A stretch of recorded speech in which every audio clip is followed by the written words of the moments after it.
ते ऐकून घ्या. हे बोललेलं नाही की प्रशासनाने काय केलं. ते तुमचं नेहमीचं राजकारण आहे त्यामुळे. आम्ही अजिबात राजकारण करत नाहीये साहेब. ऐकून घ्या. आता जो वेळ आहे ना ते उभे होऊन मदत करण्याची आहे. मदत करण्यासाठी चालू आहे साहेब. 3,000 लोकांमध्ये तुम्ही 2 तिकीट वाटप करतात.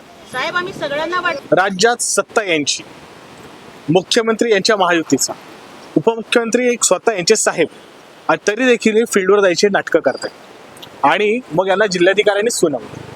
काय ताई, काय करून घेताय तुम्ही, कशासाठी या सगळ्या गोष्टी?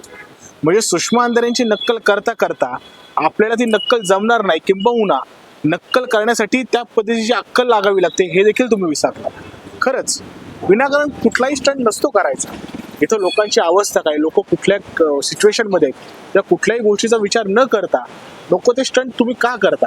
आणि अखेर त्यांना तिथल्या जिल्हाधिकाऱ्यांनी सुनावलं. असो, जे झालं ते झालं.